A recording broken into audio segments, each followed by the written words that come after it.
I thought the creaking sounds in my new house were just the wood settling, but that was before I found a diary that mentioned my name, written decades before I was even born. My name is Martha Hale. I'm 67 years old, and 2 months ago, I moved into my late sister's old country home. I came here hoping for peace after losing my husband last winter. I wanted quiet mornings, a garden to tend, maybe a few years of calm before I grow too old to travel the stairs. The house stood at the edge of a small New England town called Ashbury Hollow. It was beautiful in a lonely kind of way. Tall oak trees, misty mornings, and that old wooden porch that creaked like it had something to say. When I first walked in, the air smelled like cedar and dust. The furniture was covered with white sheets, and everything felt frozen in time. But the strangest part was the attic. The door to it was locked tight, and no matter how much I pulled, it wouldn't open. I figured it was just jammed, maybe swollen from the rain. I didn't think much of it then. I was wrong. That attic held something I was never meant to find, something that knew me before I ever stepped inside. So before I tell you what happened that night, I need you to do one thing. Subscribe to my channel, because this story isn't just about an old diary. It's about the moment I realized the past can reach for even when you don't believe in ghosts. And in the comments, tell me where you're watching from. I want to know how far this story travels. When I arrived in Ashbury Hollow, the townspeople were kind but quiet. Everyone seemed to know this house. The postman, the store clerk, even the neighbor next door would glance at it like it held a secret. I laughed it off. Old towns always have their stories. My niece, Laura, came along to help me move in. She's 29, bright, full of life, the kind of person who always finds something to smile about. The first day, we unpacked boxes together while sunlight spilled through the lace curtain. For a moment, the place felt warm, almost like home. Laura looked around the living room and said, "Aunt Martha, this house feels like a museum." I smiled and poured her some tea. That's what I like about it. History has a heartbeat. The first few days were peaceful. I spent my mornings cleaning and humming to old songs, and my evenings by the fireplace reading books I hadn't touched in years. But as the nights grew colder, I began hearing things. Soft knocking from the ceiling, footsteps when I knew Laura was asleep, the kind of noises that make you pause and tell yourself you imagined them. One night, Laura and I were watching television when we heard something roll across the attic floor. A soft thud, then silence. She muted the TV and looked up. "Did you hear that?" "Probably a squirrel," I said quickly, though my heart was already beating fast. She frowned. "You sure?" I forced a laugh. "It's an old house, honey. They all make sounds." The next morning, we found the attic door slightly open. Laura swore she hadn't touched it, and I hadn't either. The lock was broken clean off. That was when I began to feel it. The strange pull of curiosity mixed with fear, the kind of feeling you get when you know something's waiting for you, but you can't tell if it's calling you closer or warning you away. I didn't know it yet, but that open door was an invitation, and by the time I accepted it, it was already too late. That night, rain came down in sheets, tapping against the windows like restless fingers. The power flickered once, then again, until the lights went out completely. Laura had already gone to bed, and I sat alone in the living room with a candle glowing beside me. The wind howled through the cracks in the chimney, and I could hear faint creaks from the ceiling above. Each sound seemed to come closer, like footsteps crossing the attic floor. I told myself I was being foolish. Maybe a branch was rubbing against the roof. Maybe the storm was just making the old house groan. But when a heavy thump shook the ceiling, I stood up. My heart pounded in my chest. The attic door was just at the end of the hallway, and I could see the faint outline of it in the dark. Grabbing my flashlight, I started walking toward it. Every step on the wooden floor echoed louder than it should have. When I reached the door, it was already open wider than before. The air from inside was cold, colder than the rest of the house, and smelled like dust, cedar, and something faintly metallic, like rusted nails or old coins. I hesitated at the bottom of the attic stairs. A part of me wanted to close the door, go back to bed, and forget it existed. But curiosity has a way of silencing fear, especially when you're alone in a place full of unanswered questions. So, I climbed. The attic was larger than I expected. My flashlight beam cut through the dark, catching the shapes of covered furniture, old trunks, and stacks of newspapers yellowed with age. Cobwebs hung from the beams like thin curtains, and the air felt heavy, unmoved for decades. I saw a rocking chair in one corner, facing the window. It swayed gently, though the air was still. I froze, watching it, until it stopped moving on its own. Then I noticed a trunk pushed against the far wall. It was smaller than the others, made of dark wood with brass corners. The lock was already broken, the lid slightly open, as if inviting me. I knelt down and lifted it. Inside were folded linens, a cracked porcelain doll, and at the very bottom, a small brown book wrapped in lace cloth. My hands shook as I unwrapped it. The cover was made of worn leather, soft from years of handling, and on the front were the initials EEH embossed in faded gold. I opened the first page. The handwriting was neat, looping cursive, the kind you only see in old letters. The first entry was dated May 14th, 1941. He hasn't come home again. The nights are getting longer, and I can hear the walls whispering when I'm alone. I turned the pages, reading bits and pieces. The writer, a woman named Eleanor Hale, lived in the same house during the 1940s. Her words were filled with loneliness and fear. She wrote about her daughter, Grace, who had gone missing one night after saying she heard a voice calling her name from the attic. They told me I'm imagining things, but I can feel him watching. He waits for us to go to sleep. I can't leave until I find her. The more I read, the colder the room felt. My breath fogged in front of me. The pages crackled as I turned them faster, following the story like a thread I couldn't stop pulling. Near the end, the handwriting grew shakier, the ink darker, as if she had been writing in fear. Tonight, it ends. I hear him on the stairs. If anyone finds this, run. I stopped. The next page was blank except for a single line written in darker ink. It looked newer, fresher, like it had been written recently. Martha, you shouldn't have come back. The flashlight slipped from my hand and rolled across the floor. The beam hit the far wall, shaking with my heartbeat. I backed away, clutching the diary. My name, written inside a book from 80 years ago. A floorboard creaked behind me. I turned the light, expecting to see Laura playing a prank, but the space was empty. The air felt alive, pressing against my skin like static. I heard a whisper, faint, breathy, a woman's voice. I couldn't make out the words, but it sounded like it came from the walls themselves. I stumbled toward the stairs, tripping on an old rug, and nearly fell. As I reached the bottom step, I looked back. The rocking chair was moving again, slowly, rhythmically, as if someone invisible had taken their seat. I ran to my room and shut the door. I didn't sleep that night. I sat in bed holding the diary, rereading the page over and over. The ink looked slightly smudged, like it hadn't fully dried when I found it. By morning, I convinced myself there had to be an explanation. Maybe someone else had been in the house before we moved in. Maybe Laura found the diary first and thought it would be funny to scare me. But deep down, I knew that handwriting wasn't hers.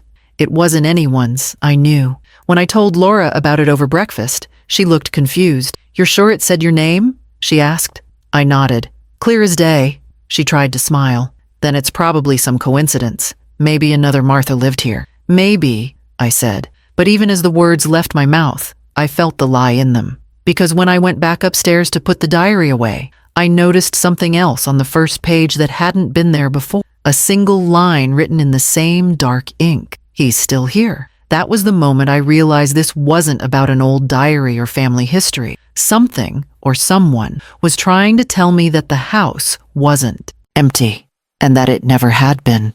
The morning after I found that new message in the diary, the house no longer felt like mine. Every sound seemed sharper, closer. The ticking of the old clock echoed through the halls like footsteps. The silence between noises felt heavier, as if something unseen was holding its breath, waiting for me to move. I tried to tell myself I was imagining things, that fear was twisting my senses, but the feeling wouldn't go away.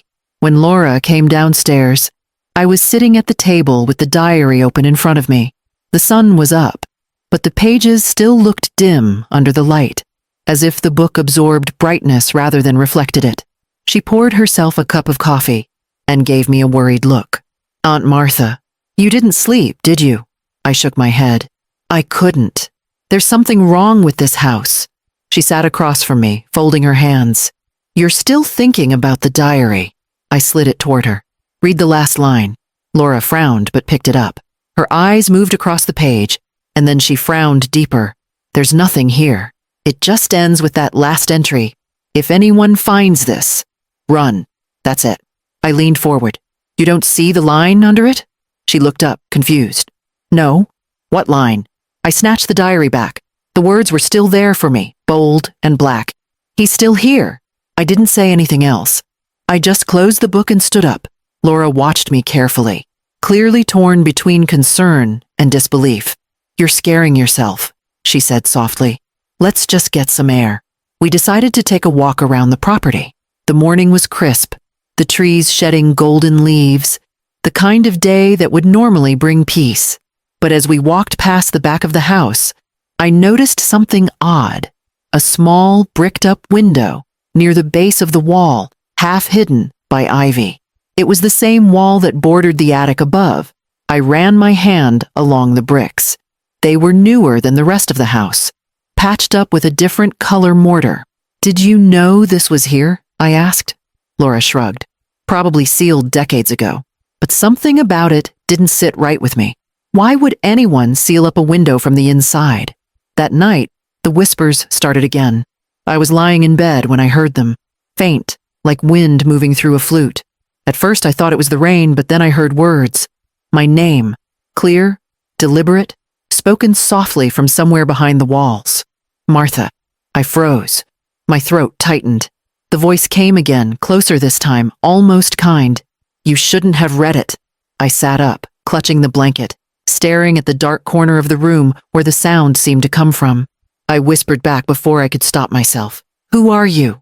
No answer. Just a low humming sound, like someone breathing through the floorboards. Then silence. I turned on the lamp, heart racing, and ran to Laura's room. She was awake, sitting up with her phone light on. "Did you hear that?" she asked. I nodded. "The voice?" "Yes," she said, her voice trembling. "It came from the vents." We both stood in the hallway, listening. The old heating vents rattled once, then quieted. I walked toward the wall and pressed my ear against the metal grate. For a second, all I heard was silence. Then, faintly, a whisper came through. "Leave before he finds her." I stumbled back. "Did you hear that?" Laura's face had gone pale. "Who finds who?" But I didn't have an answer. The next morning, I called the local records office. The woman on the phone recognized the address immediately. "Oh, that's the Hale property," she said. "Sad story. The family vanished in the 40s. Only a few things were ever found. Some clothes, an old diary. They say the husband worked with a railroad crew and, well, not everyone believed he left town." I asked her what happened to Eleanor Hale's daughter. There was a pause. Then the woman replied, quietly, "The little girl? She was never found." When I hung up, my hands were shaking. I looked across the table at Laura. "You remember that photograph in the diary? The little girl?" Laura nodded. "She looks like you." That night, Laura refused to sleep alone. We set up a mattress in the living room and kept the lights on. I placed the diary in a drawer and locked it, but around midnight, I heard something fall upstairs. A dull thud, followed by the sound of soft footsteps crossing the attic floor. Laura grabbed my arm. "Please tell me you heard that." I did. I picked up the flashlight, determined not to be afraid anymore. "Stay here," I said, but she followed me anyway. The attic door was wide open when we reached it. Cold air poured down the stairs, carrying the faint smell of burnt paper. At the top, the diary lay open on the floor, even though I had locked it away. The pages were turning on their own, flipping fast as if blown by invisible wind. When they stopped, a new line had appeared on the last page, written in wet, glistening ink. "He waits in the dark." Laura gasped, stepping back. "Who is he?" she whispered. Before I could answer, the floorboards groaned behind us. A shadow crossed the beam of light. The air grew heavy, suffocating, like someone was standing too close. That was when I made my decision. "We're leaving tomorrow," I said firmly. "I don't care about the boxes, the memories, or the house. We're not staying another night." I closed the diary and clutched it to my chest as we walked downstairs. Neither of us slept. The house stayed silent, but the silence felt like it was waiting. The next day, I packed our things. But as I carried the last box to the door, I saw it, written across the hallway mirror in faint, foggy letters, as though from a child's breath. "Don't take her away." That was when I knew the house wasn't just haunted, it was possessive. And whatever lived there had no intention of letting us both leave. The morning we planned to leave, the air inside the house felt wrong, still and heavy, like the calm before a storm. The sky outside was pale gray, and a low wind hissed through the trees. Laura barely spoke as we packed the last of our things. Her face was pale, her eyes swollen from lack of sleep. I wanted to tell her everything would be fine, but I didn't believe it myself. Something had changed in the house overnight. It wasn't just the cold air or the creaks in the floorboards. It was the way the walls seemed to hum, like they were alive. I walked into the hallway to grab the car keys when I noticed the attic door again. It was open, not cracked, not halfway, but wide open. The pull-down stairs already lowered, as if waiting for me. The smell of cedar and old dust drifted through the air. I froze. I had locked that door myself the night before. Laura came out of the kitchen holding her suitcase. "Aunt Martha, did you—" I shook my head quickly. "No, don't go up there." She looked up toward the dark square opening above us. "Maybe it's just the wind. The wind doesn't unlatch bolts," I said sharply. I don't know what pushed me to climb those stairs again. Maybe it was anger. Maybe it was the diary's hold on me. Whatever it was, I couldn't walk away. I needed to understand. If I left without knowing the truth, I knew it would follow me. Laura hesitated at the bottom, but I told her to stay. "If anything happens, you run," I said. She nodded, though her eyes filled with tears. When I reached the top, the attic looked different. The light coming through the small window was strange, faint, and yellow, like the glow from an old lantern. The diary sat in the middle of the floor, perfectly open to a page I hadn't seen before. My name was written across the top in the same looping handwriting as before, but below it was something else. Drawings. Crude sketches of the house, the attic, and two figures standing beside each other. One was labeled Eleanor, the other Martha. I knelt down slowly. The ink was still wet. Then I heard a faint sound, a soft sob. It came from behind the wall, the same wall with the uneven paneling and patched plaster. I turned my flashlight toward it, my hand shaking. "Hello?" I called out.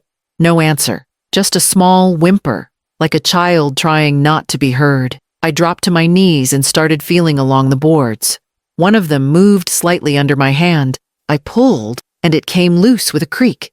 Behind it was a hollow space filled with dust, old rags, and the faint outline of another object, a second diary, smaller and newer, wrapped in a faded blue ribbon. When I opened it, I recognized the handwriting instantly. It was my sister's. My breath caught in my throat. My sister had lived in this house before she died, but she never mentioned anything about a diary or the attic. The first entry was from 10 years ago. "I keep hearing a woman crying at night. Laura says she dreams of a girl calling her name. I thought it was just nightmares, but now I'm not sure." I turned the page. "The voice in the walls keeps saying my name. She says we belong here. She says it's in our blood." The last entry made my stomach twist. "If you're reading this, Martha, take Laura and leave. Don't let the house keep her. It always takes the daughter." I felt the room shift. The temperature dropped and the light dimmed. From the corner of the attic came a slow, scraping sound, like footsteps dragging across the floorboards.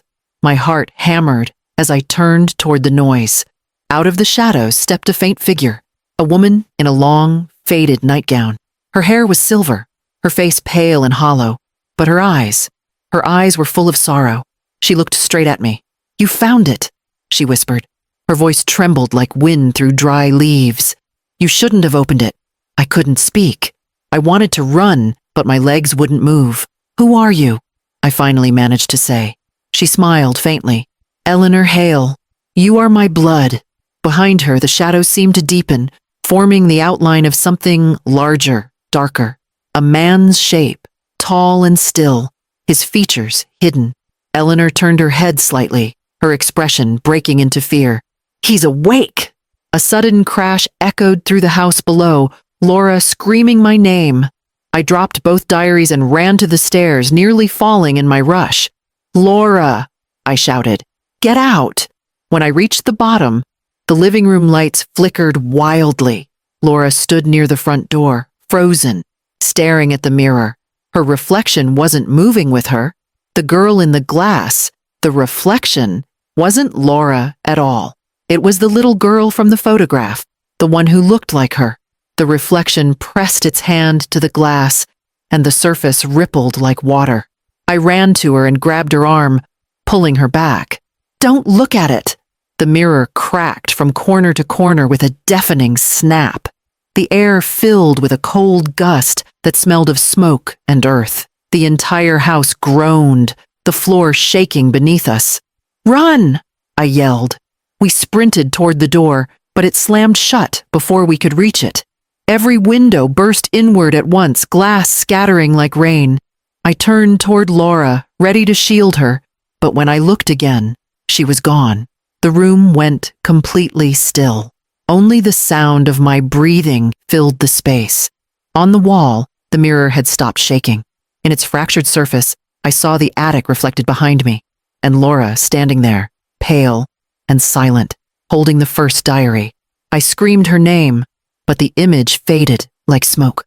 The mirror cleared, leaving only my reflection, trembling and alone. I backed away slowly, clutching the second diary. The last thing I saw before running out the front door was the writing forming on the wall in dark ink, letter by letter, as if an invisible hand was dragging it across the plaster. It always takes the daughter. I didn't stop running until I reached the edge of town. I never went back. That house had taken too much from my family already, and as I stood under the cold morning sky, I finally understood. The diaries weren't warnings. They were invitations. And the house had been waiting for someone to answer. I never went back to Ashbury Hollow. The day I escaped that house, I drove without looking in the rearview mirror until I reached the next state. My hands were trembling the entire way, my throat dry, and my heart still hammering from what I'd seen. I stopped at a small roadside motel just off the highway, the kind with flickering neon lights and a bell that rang when you entered. I didn't have luggage, just my purse and the second diary, the one that belonged to my sister. It was the only thing I had left that connected me to Laura. That night, I sat on the edge of the motel bed, the hum of the air conditioner the only sound in the room. I couldn't bring myself to turn off the lights. Every shadow looked like it might move. Every creak made me glance at the door. I hadn't called the police yet. What could I even say? That my niece vanished into a mirror? That my sister's old house spoke in whispers and knew my name? They'd think I'd lost my mind. Maybe I had. When the sun came up, I finally worked up the courage to call the Ashbury police. The officer who answered sounded young and tired. I told him everything. Well, almost everything. I said my niece was missing, that we had been staying in the Hale house, and that she disappeared sometime during the night. He promised they'd send someone to check. 2 days later, I received a call. The officer said they'd searched the property from top to bottom. There were no signs of forced entry, no footprints outside, nothing broken except an old mirror in the living room. But what he said next made my stomach twist. Ma'am, are you sure your niece was with you? We didn't find any female belongings other than your own. The neighbors said they only saw you there. Alone. I dropped the phone. Alone?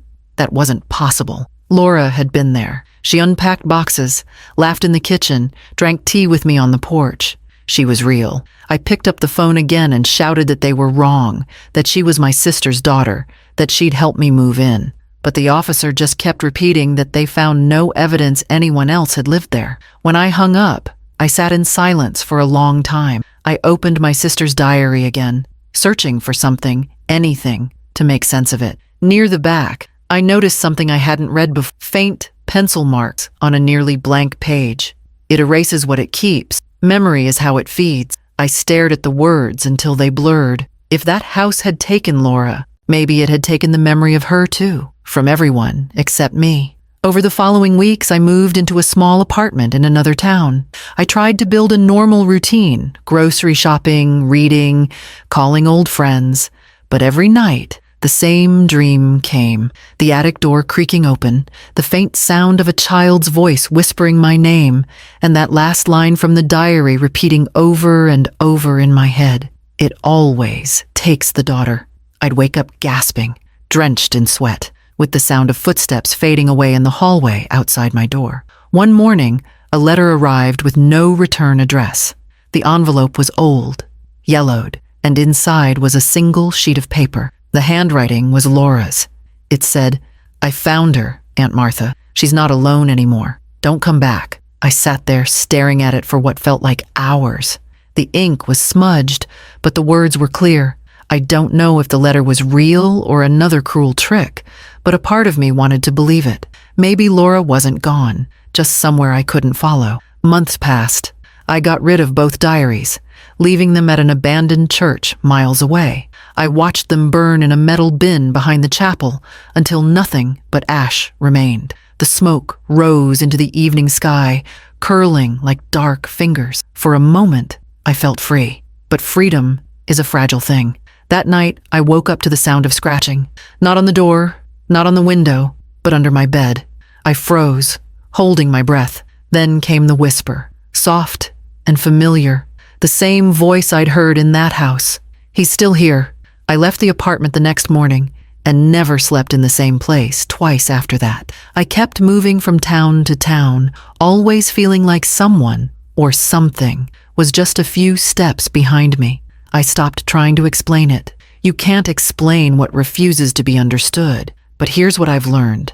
Some places remember us more deeply than we remember them. Some stories don't want to stay buried. My family thought the Hale house was just old timber and stone, but it wasn't. It was something alive, something ancient that clung to our bloodline. It waited for each generation to return, to feed again on memory, on fear, on love, strong enough to make us stay. I don't know if it will ever stop. Maybe the next daughter, somewhere down the line, will walk into another house that feels too familiar. Maybe she'll hear whispers in the vents, or find a diary with her name already written inside. I hope she's wiser than I was.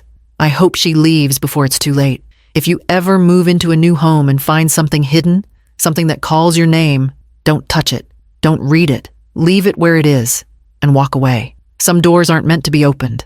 Some houses don't forget. And if you're hearing this, thank you for listening to my story. If it made your heart race or made you look twice at your own walls tonight, subscribe to my channel and tell me in the comments where you're watching from. I want to know how far this story travels, and if any of you have ever found something in your attic that you wish you hadn't. Because sometimes the things we find aren't forgotten. They're waiting. And the moment we notice them, they notice us too.